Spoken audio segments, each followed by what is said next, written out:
Hey, Michelle. How's it, Nick? How are you? I'm good. How about yourself? Good, good. Thanks. I Hit think this is me. a brilliant platform and opportunity. Um, Awesome.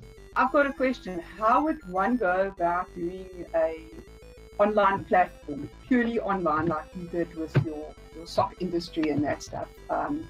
Trying to start something new, not having a marketing budget, finance is very strict. So, yeah, how would one go about that?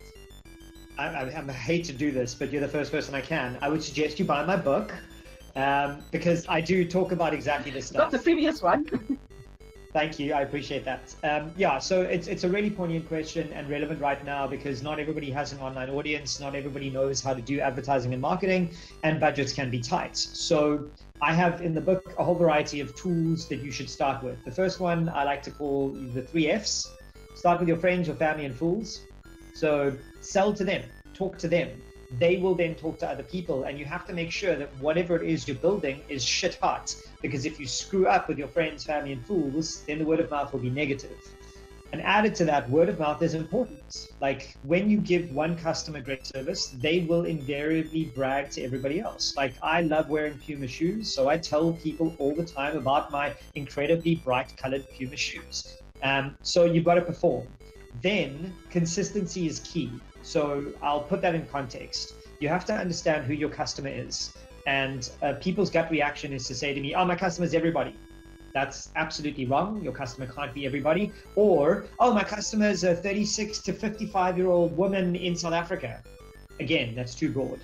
The more niche you go with your customer, the more you know where to find them. And that's the key step here, is if you know who you're targeting. And I mean, like, her name is Jane. She is 36. She shops in Sandton City. She likes to go grocery shopping at Woolworths. Then you start going, oh, where does she hang out? On Instagram. Cool. Maybe I should have an Instagram account. And then you start to slowly add value in that place. So let's say you pick Instagram as your place. You don't have to advertise, spend money. You just post consistently, add value, and create a community.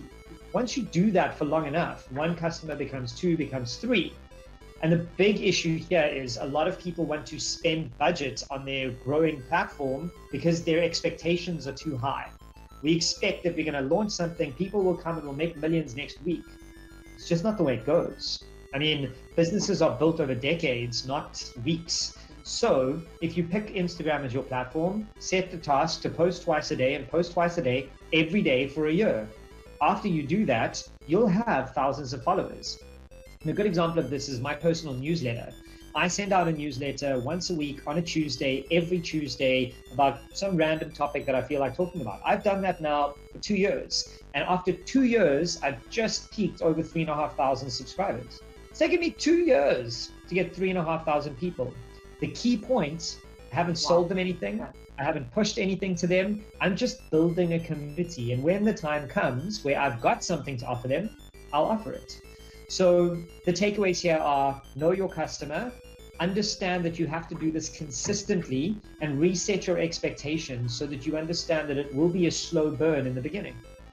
Makes a lot of sense, and it's basically building that into the market and understanding that. Where do you see which platform is better, Facebook or Instagram, to For build what? a market, or is it deal? Who's your audience? How old are they? What are they Reach your doing? potential customer market? Yeah, okay. It's in the wellness sector, in mental wellness. So it is basically, like you said, it's broad, but it's starting at ground roots, filtering it out, providing information. I am doing posting, but not on a daily basis. I Yeah, have a small group going. So just in the last 40 how do seconds, you reach that out?